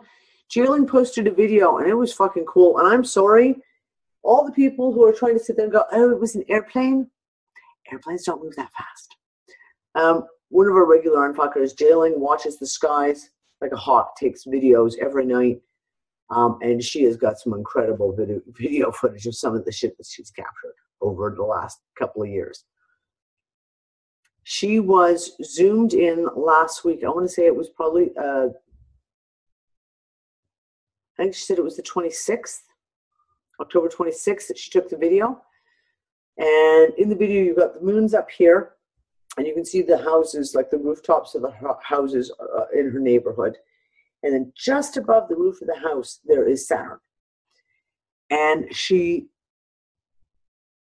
zoomed in on Saturn. This chick has got a wicked camera, let me tell you. She zooms in, and it is a 1 second piece where you see Moon, Saturn, you see something enter the picture, a dot of light enter the picture here. Then as it's zipping forward, there's like almost like a little tiny down here, orangey pink kind of a poof that happens. And then it passes right in front of Saturn. And when it does, there's a really cool effect. Almost like, okay, if anyone knows, if you've ever been in a really, really smoky bar, and say you exhale a cigarette, and if you go like this and you make a motion with your hand to create an air current, and the smoke will kind of do eddies, and it'll just kind of swirl. As this thing goes, this dot of light goes in front of Saturn, all the light around Saturn does this kind of swirl strangeness. And it shoots up across in front of Saturn, and it gets about halfway to the moon. And then there's literally a poof of white light, like what looks like a small explosion. Poof. And it's gone. Now that clip literally is 1 second that she took the clip, isolated it, and slowed it right the hell down. Yeah, that was not a fucking plane. Planes don't travel that fast. Not even jets, supersonic jets, are going to travel across the sky that fucking fast. So what's this about Richie from Boston? What did Richie from Boston? Someone else covered it. I know someone else. I did, Danny. I posted her. Well, I was watching Mr. Beebe's channel, yes, and I noticed right away he was showing our Jayleen's video. Yep, I posted it this afternoon, and I fucking So I immediately shared it in the UU room, and then within a couple hours, Richie from Boston picked up on it. Right? Oh, I didn't know that. Yeah. And the title of his video had something in it like, was a veil, did we rip a veil or tear through a veil or something like that. And then he immediately retracted his video and took it down and said that he was wrong. It was a plane. Yeah, it was like, wow. Yeah, I'm sorry. No. Yeah. But anyway.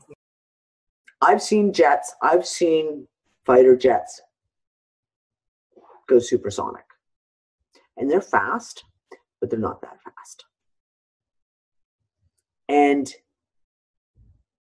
for me, the explosions, the little explosion dots of light around the pathway of that light, that dot, is certainly not anything that you could ascribe to an airplane.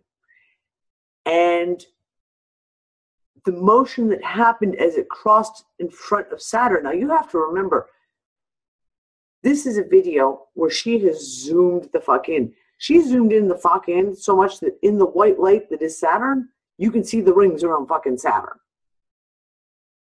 That's how far she zoomed in on this image. And when you see this go by, you can clearly see that there is something going on. The light literally starts. I'll make sure I will find Jayling's original video, not everyone else in these fucking commentaries, and I'll definitely put it into the archive article with this. Watch it. It's fucking interesting. It's another one of those things that makes you go, oh, I'd like to hear someone try and explain that. And I actually said I'd like to see someone explain that as a satellite or an airplane. And of course, someone immediately did. And, well, I disagree. That was not just some fucking airplane. Fuck off, mosquito. I know, I didn't spray myself tonight, and I possibly should have.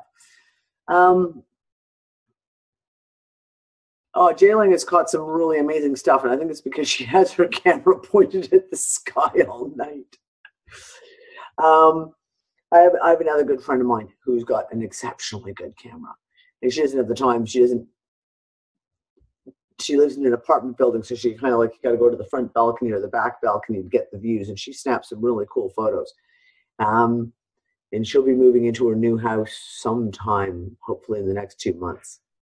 And she's joking, saying that she wants to get one of those infrared cameras that you see people use for filming the sky. And she wants to set it up on the roof, pointing to the sky, and then have a live feed down. So like basically you can plug the live feed like into a projector.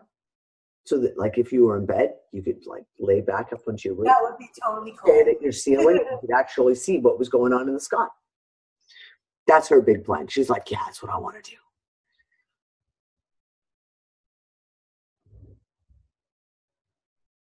Yeah, I'd be happy if I even had a fucking camera that worked. My video camera, we pulled out my old video camera. I mean, old school video camera. You open the little thing up and take your camera. It's not working so good anymore. So, yeah. I mean, it's the same thing. Weird fucking shit going on. Weird fucking shit going on in the skies, too. Hi, Trina. You want to add something? Yes. Hi. Hi, sweetie.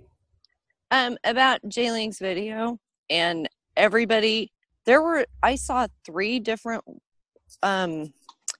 alternative media people that posted it. It like went viral really quick. Yep. And then all of them, except for one, quickly retracted. And I said, no matter what it is, my biggest thing is, why did they all of a sudden retract? They're supposed to be, here we are, we're putting the truth out there, and then all of a sudden they just went, oh, never mind, it's just a plane. Just a plane. I think that's the bigger question, because you were talking about, the alternative media and how this is all getting really skewed and nobody knows what's what. And that, for me, because I'm very dear friends with her via this, it made me go, what? So you put it out there, and then within a couple hours, everybody's going, no, never mind. And I think that is the bigger question. I think that's the bigger question. What, in all of the things that we've talked about tonight, or you've talked about and everybody else, isn't that the bigger question? Like, why? It's like you see truth or you see something that's anomalous, and then all of a sudden, no, never mind. Look the other way, just like the Corey Feldman thing. No, look the other way. And the Corey Feldman thing is a huge thing. It needs to be exposed. But I hate that I'm starting to even distrust alternative media. We have to. I'm sorry. That's my opinion right now. Is a good portion of the alternative media is either Are they just making the money? Independent agendas, are clearly disinformation, or have been co-opted. And the co-opting is very subtle, and the co-opting happens. And I'm sorry, anyone who's done any work within the alternative media can know how easy it is for co-option to happen. And it doesn't even have to be the alternative media. Anyone who's making a difference, whether it's alternative medical therapies, whether it's trying to set up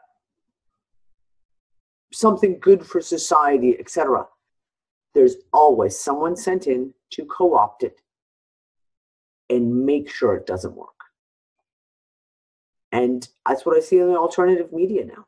And I'm not saying it's deliberate. I'm not saying that it's you know, all these guys are all being deliberately pumping out disinformation and that and lies or anything like that. But yeah. Well, that's not what I mean either. Yeah. That's not what I mean either. Like, they're deliberately doing these things, you know, like they're deliberately saying, let's misguide you, because I have too much faith in people. I really do, especially after this last week. I think we're all, you know, a lot of us are just really decent human beings that want to get truth out there and want people to wake up. But when it's just immediately like, whoa, never mind. That one really stuck with me for some reason. It really did. It is an indicator. It is an indicator. Yeah. And you just put it away, file it away in the back of your mind. Put it in the little filing hatch back here. There you go. Okay, well, we saw that.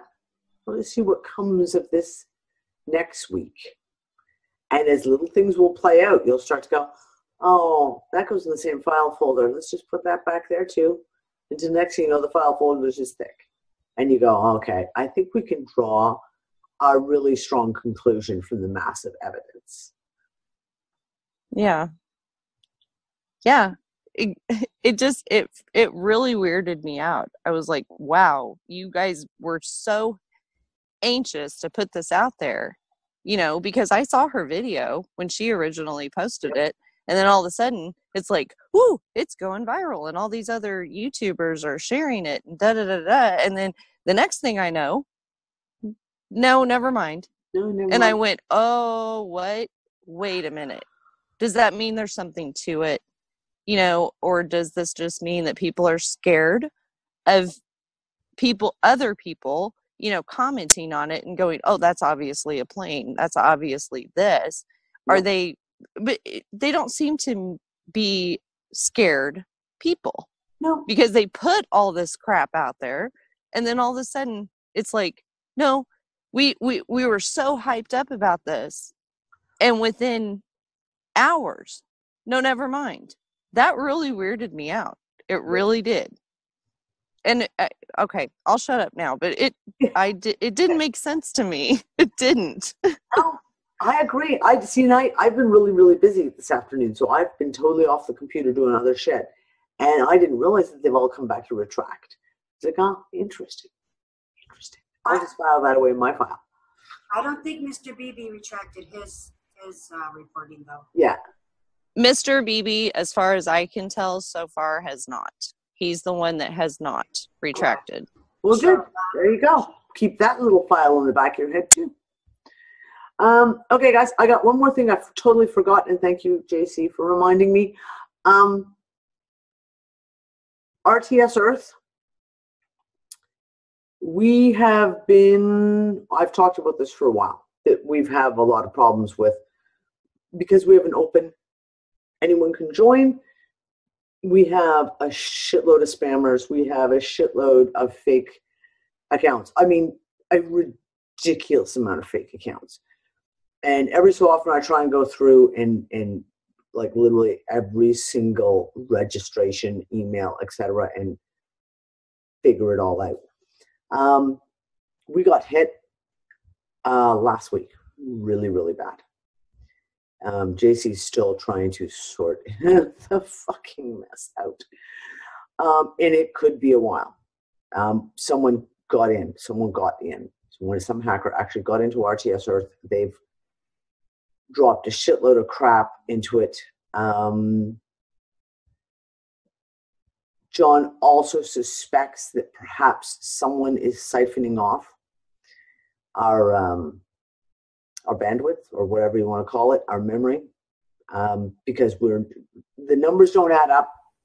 Processor time. The processor time, thank you. The numbers don't add up. How much is being used to how much is showing. So we've been back and forth on this for a long time. And I've kind of talked about it for the last couple of months, saying that we may have to go to it being a membership site. After this latest hack that has been so bad, and like I said, John is still trying to clean up the mess in the back office. There's so much shit that they've done. We are going to have to clean out the site, drop all the users, everyone, legitimate, not legitimate, it's not going to matter. We're going to have to wipe it out completely, and everyone will have to re-register, and it will have to be a paid membership site. And it'll be, I think I'll probably make it like $12 a year, just so we can keep, because these guys do not go into sites that they have to pay for, because then you have to register, and then your PayPal or your Visa or something is tied to it to track you. So it's gotten to the point now that we have no choice. So sometime in the next week or so, we will go through. I will make sure everyone knows. I'll put out a big announcement and say, okay, guys, as of this date, all the users are being deleted across the board. And everyone will then have to register brand new again, and it will have to be a paid membership. Now, for those of you who don't have PayPal or credit cards, talk to me. Just send me a message. We'll discuss it. My whole theory, no one gets left behind. But we're not going to allow this anymore. Anyone can sign up. We just can't. It's caused us nothing but headaches from the get-go. So that will be dialed up in the next, hopefully the next week or so. We got to fix this fast, because the headache has gotten to be extreme. And JC's got a hell of a lot better shit to be doing right now than having to pull apart every fucking piece of information that's gone through our servers, which he's doing right now. Okay, so just to let you guys know, that will be happening hopefully in the next week or so, but I will make sure everyone knows about it. I will do a special recording as well to walk everyone through it once we have it all set up. And yeah, I'll make sure that video is available so people will have like a video information thing, how to go through the whole process, et cetera, et cetera. And like I said, just to let everybody know, sorry to interrupt, but this doesn't affect just RTS. I've got several sites on that server, and the processor time is eating all of the sites. That's why I have to get this fixed. Yeah. So like my other websites are also on that server. And that's what we've had issues with Guy's Garden. You guys saw what happened. A bunch of you tried to place orders last week, and we had ridiculous issues come up with security. We had lag time. We had orders timing out. It was a disaster. Now, most of that with Guy's Garden is fixed now, I hope. Except for my email. The Guy's Garden email addresses are not working at the moment. I will actually go put my other email address in on Guy's Garden tonight. Just remind me, I will go do that. I'll pump that in for the moment just so people will know how to get in touch with me on their orders. yeah, this isn't a little thing. This is a major thing right now, and it's fucking up way too many things at the moment, and we can't let this keep going on. Anyways, that is going to be it. That is it for me, and we're only 4 minutes past our end time. That's not so bad. Yeah. Glad you guys all could join me tonight. It was a great conversation. And I will make sure I put Jayling's video with the archive. And if I've forgotten anything else I was supposed to add, just give me a nudge reminder in the morning. Okay, guys. And yeah, I will talk to you all next Sunday. Same bad time, same bad channel. Bye, guys.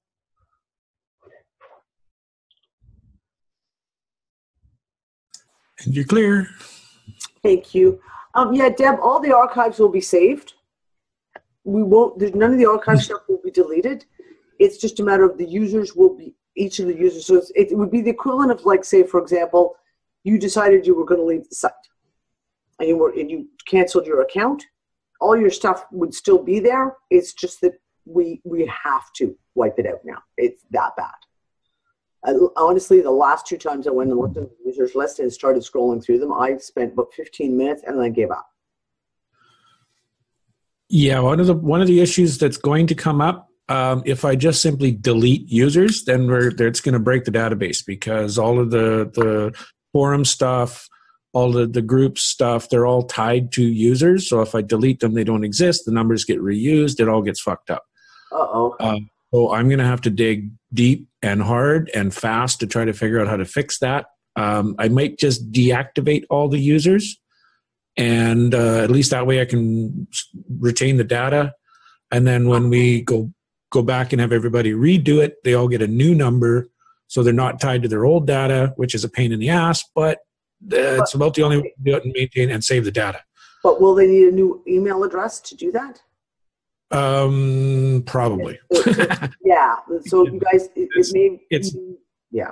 It's not going to be an easy fix, and it's not going to be smooth. I'll tell you that right now. No. Unfortunately, it's not. I'm really sorry, guys.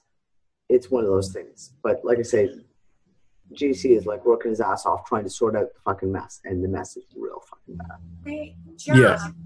Are you saying we'd have to have a second or alternative email address of our own? No, I'm not saying anything yet. I'm not saying anything yet until I do some more research and I figure out how to make this work.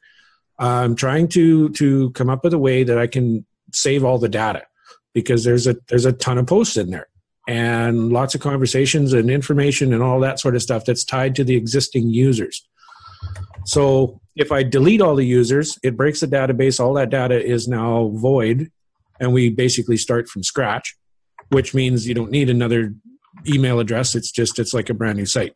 Or I simply deactivate, and that maintains the data, and then the existing emails are going to be an issue.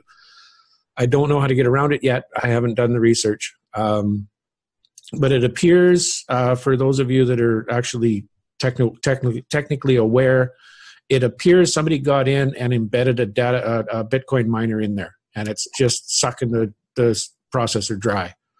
And I either have to wipe everything, back up all the sites, wipe everything, and start that server from scratch, which is affecting 9 websites, or one by one go through the files and find the one file that's causing the problems and get rid of that. But we do have to do something about these users. Right after the show here tonight, I'm going to be turning on manual